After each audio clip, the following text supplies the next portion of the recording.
68ஆம் சங்கீதம். ராகத்தலைவனுக்கு ஒப்புவிக்கப்பட்ட தாவீதின் பாட்டாகிய சங்கீதம் 1 முதல் 15 வரை உள்ள வசனங்கள். தேவன் எழுந்தருளுவார், அவருடைய சத்துருக்கள் சிதறுண்டு, அவரை பகைக்கிறவர்கள் அவருக்கு முன்பாக ஓடி போவார்கள். புகை பறக்கடிக்கப்படுவது போல அவர்களை பறக்கடிப்பி, மெழுகு அக்கினி முன் உருகுவது போல துன்மார்கள் தேவனுக்கு முன் அறிவார்கள். நீதிமான்களோ தேவனுக்கு முன்பாக மகிழ்ந்து களித்தோர்ந்து ஆனந்த சந்தோஷம் அடைவார்கள். தேவனை பாடி அவருடைய நாமத்தை கீர்த்தனம் பண்ணுங்கள். வனாந்திரங்களில் ஏறி வருகிறவர்களுக்கு வழியை ஆயத்தப்படுத்துங்கள். அவருடைய நாமம் யெகோவா, அவருக்கு முன்பாக களிக்கூறுங்கள்.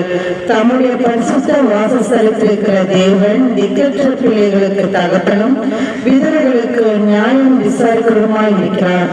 தேவன் தனிமையானவர்களுக்கு வீடு வாசல் ஏற்படுத்தி கட்டுண்டவர்களை விடுதலையாக்குகிறார்.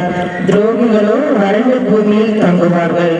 தேவனே, நீர் உம்முடைய ஜனங்களுக்கு முன்னே சென்று அவாந்தர வெளியிலே நடந்து வருகையில் பூமி அதிர்ந்தது. தேவனாகி உமக்கு முன்பாக வானமும் பொழிந்தது.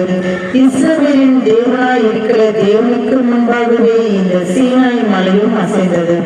தேவனே, சம்பூர்ண மலையை பெய்ய பண்ணினீர், இழைத்து போன உமது சுதந்திரத்தை திடப்படுத்தினீர். உம்முடைய மந்தை அதிலே தங்கியிருந்தது. தேவனே, உம்முடைய தயவினாலே ஏழைகளை பராமரிக்கிறேன். ஆண்டவர் வசனம் தந்தார், அதை பிரசித்தப்படுத்துவர்களின் கூட்டம் மிகுதி. சேனைகளின் ராஜாக்கள் தத்தளித்து ஓடினார்கள். வீட்டில் இருந்த ஸ்திரீயானவள் கொள்ளை பொருளை பங்கிட்டாள். நீங்கள் அடிப்பினடியில் கிடந்தவர்களாய் இருந்தாலும் வெள்ளியால் அலங்கரிக்கப்பட்ட புறாசில்கள் போலவும் பசும்பொன் நிறமாகிய அதன் இறகுகளின் சாயலாகவும் இருப்பீர்கள். சர்வ வல்லவர் அதில் ராஜாக்களை சிதறடித்த போது அது சல்மோன் மலையின் உறைந்த மலையை போல் வெண்மையாயிற்று.